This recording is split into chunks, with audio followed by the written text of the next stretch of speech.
238. Yeah, 251. No 7-10 splits. Nah, no, thank goodness. Nah. Not a care in the world that perhaps the flu requires a little bit of rest. Jets fans love when you talk about missing games and doing really well at some other activity. I mean, I'm sure they're all excited to go to the game and pay a lot of money to watch your team play. And Point of order. the star player's not there and he's playing. The team doctors told him, A, can't be around people because he's contagious, and B, get out of the house. Those were the doctor's orders. He was not drinking alcohol. Out of the house. Well, where did they? I'm just telling you what he says the team doctor said. He said the team doctor said get out of the house. Why would doctors, if he has the flu? Because he doesn't. I don't think it was not that he was still dealing with flu symptoms. It's that he was still contagious. I think the assumption was, I think they meant get out. Don't just lay in bed. Maybe get up, out of bed, try to walk. Well, listen, neither one of us was there. Not go out with your friends and go bowling at 2:51. Okay, let me just ask. So get out of the house till 1 in the morning. Well, I don't know, Coach. Probably. I mean, most doctors do that. Would dinner have been okay? What's that? Honest question. Would dinner have been okay? Going out to dinner? Not till 1 a.m. I mean, I feel badly for the other people in the restaurant. If he was really that contagious, I don't know. I mean, maybe the doctor's saying go quarantine, infect everybody else except us. Okay. That's not very nice. Hey, I'm happy for him. It's just been a bad marriage all the way around. He's been. It has, and I'm not putting all the blame. No, he's been one of the leaders. Fine, I'm talking about on the field. Oh, they've been really 3 yards of carry. Yeah. I'm not putting it all on him, but I know he wishes he was. He misses Pittsburgh. I know he misses Pittsburgh. 251. That's a hell of a score. Imagine if he didn't have the flu. Would he try 252 or? Well, he said that's his career high. Yeah, that's amazing.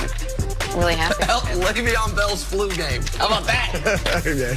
Back to the Cowboys now, who on paper should be a perennial powerhouse. And while paper beats rock, it doesn't beat the other teams on your schedule. Dallas currently riding a 3-game losing streak, failing to hold on to their lead in the NFC East, now tied with the Eagles. You can choose who's to blame for the 6-7 mess, the players, the coach, the owner, or you can ask Troy Aikman. Listen to what he had to say. It's unlikely that Jerry will ever bring somebody in that can help this football team in that regard, just because he's been real stubborn and steadfast and that he's the one in charge. And I think in a lot of ways, until that changes, this team's going to have some problems. When you can cut out the person between the decision maker and the people doing the recommending, then you can make quicker, more succinct, and more responsive decisions. Nobody ever has had the final say but me. Now, you know, I really don't like to say that, but that's a fact. And so when we don't do good, we all know who the ultimate total responsibility. And pro football, the guy that ultimately has the responsibility for paying the bills, makes the decision. Then let me ask you, Coach, is Jerry Jones holding the Cowboys back from being great? Well, this is a hard one because Jerry Jones, since he's owned the team, has won, what, 3 Super Bowls? So he has shown the ability to win Super Bowls. In terms of hiring different types of personalities, he did hire Bill Parcells. And to say that Jerry didn't give up some control to Bill Parcells, to me, I think is a pretty big stretch. But he at least has shown the ability to do that. As a coach, one of the things you're always looking for is the chance to have some type of continuity, to build a program. He's given Jason Garrett that opportunity. So from a coaching perspective, you're always looking for that, and he's done that. Do I think that him making all the decisions is the best use of his time? No, I don't think so. I think when you've got a lot of other business interests and a lot of other things that are taking your time and energy, it's hard for you to be on top of all the decisions that you need to be on top of as the GM, as the president, you know, and as the owner. So I think he's stretching himself that way. It's hard to blame Jerry exclusively for this because he has shown the ability to do a lot of positive things. So it's probably time to change. Well, here's where I think we put too much at the feet of Jerry Jones. Let's just pretend there's 2 people here. Jerry Jones, the owner. We would all agree that person gets, essentially, if you removed all the, just as far as money puts in the team, as far as resources available to the team, patience with the coach, to your point, I think he's an A+ owner. I really believe that. Now let's go Jerry Jones, the GM. what is the job of a GM? The primary job is provide your coach with talented players, and if especially homegrown ones, retain them and keep them. Not to squander draft picks, not to give out a bunch of bad contracts. I think Jerry's done a really good job in that regard as well. Now, he also creates some distraction that I know that coaches probably have to deal with. There is a question of, well, not even a question of, the coach knows the buck doesn't stop with them, it stops with Jerry. So there is some undercutting there. But the problem with Jerry Jones is part of the solution, not the problem with the Dallas Cowboys. Look in the division. Bruce Allen is a part of the problem in Washington. I would argue Dave Gettleman is part of the problem with the New York Giants. Now, in Washington, you have what a lot of people consider to be the worst ownership situation in the league. In New York Giants, you have one of the best ownership situations in the league, and neither can overcome the GM situation they have. I just think we have unrealistic expectations for the Cowboys. The Cowboys are treated like the Yankees and the Lakers. They're not.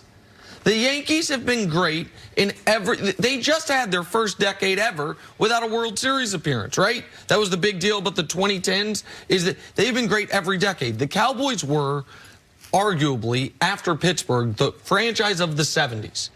And they were definitely the franchise of the 90s. NFL's having his 100th season.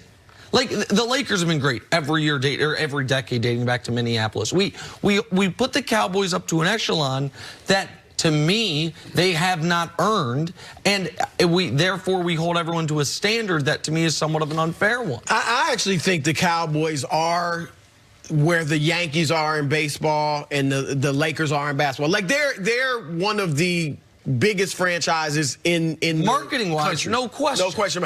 And they are a team like the Lakers, like the Yankees, that has fans throughout the country. Yes. And so I do expect more from them. And you mentioned the Lakers. I mean, remember, after Showtime, the Lakers had a drought, and then they had the three-peat, and then, you know, a few years later, Kobe wins a few rings. So I think the Cowboys, you got to expect more from them. And you're right, when he had Jimmy Johnson, and then Barry Switzer, he replaced him with, he won the 3 Super Bowls. But it's been 25 years since then. And what is the one common denominator in these 25 years of mediocrity? It's not the coach. It's not the players. It's not the front office. It's Jerry Jones. So I'm just saying, I agree with you. You want your owner to spend money and do some of the other things he does. But I do think, Jerry, if he changed things, to your point, Coach, and just step back, the best owners hire people that know what they're doing and let them do it. Look at the best franchises. New England. Yeah, we know about Robert Kraft and all that, but he's not getting all involved and talking after every game. In basketball, it's the San Antonio Spurs. Peter Holt, we don't know all this, see him a lot. I just think Jerry's too involved because he wants to win, but he wants to win his way, and he wants everybody to know it's his way, and I think that's part of the problem. And it was hard in Oakland for a long time with Al Davis because Al was so knowledgeable, he was so involved. Coaches would go there and he'd say, well, you can put your system in or you can do this. And then when it didn't go right early on, he went back to the Al Davis system. And look, he owned the team, so he had the right to do that. And it's the same thing with Jerry. I think the issue is with a GM, what you want to have as a head coach is the ability to have constructive conflict. You want to fight through issues. You want to disagree and get to. You can't do that with the owner. That's the real issue, Jenna, is with the owner. You can, owner/GM, you want to have conflict, but at the end of the day, you're going to do what he wants you to do. So you may not get to the right decision. You're just going to get to whatever decision Jerry wants. I think that is, for both of you, I think it's a great point that you can't have the type of, not real fights, but the type of work fights that can lead to great outcomes the way you can when it's a more equitable relationship, even if there is one party that has more power, when one party has all the power. I agree with that. I'm not trying to sit here and act like I think it's the ideal situation, that if I were doing a Knicks list of best ownership situations in the NFL, the Cowboys would be at the top. My point is they're certainly in the top half. Like you mentioned Al Davis. Al Davis, do you agree, was a huge net positive for the Oakland Raiders? Because I do. I think he wasn't a huge net positive for the coaches that went to the Oakland Raiders. Well, I mean, it depends on where you. I guess what era, what part of it. But I think that he's not Robert Kraft, right? fair enough. Not the Rooneys or the Maras. Like, I can understand that. But to me, there are so many worse options you could have than not only Jerry the owner, but also Jerry the GM. We cannot say Jerry's an incompetent GM. Might be demanding, might be overbearing. Do you think he's a better GM than owner? No. No. I don't think he's a better GM than owner, but I think he's a better GM than a lot of the GMs in football. But, Nick, that shouldn't be the standard for the Cowboys. The Steelers, now the Patriots, San Francisco, and Dallas. I mean, I'm not judging them compared to the Carolina Panthers and the Jacksonville Jaguars. The other teams in their division, even. I would much rather have an owner who's incredibly knowledgeable than one who isn't knowledgeable at all, because the ones that aren't knowledgeable at all will force you to make some decisions that are so far out there that you can't recover from. So that just follow up on that. As a coach, there are some, I think people don't ever acknowledge that. There are some positives as a coach to having your owner know football. I personally would like that, because I believed in my coach.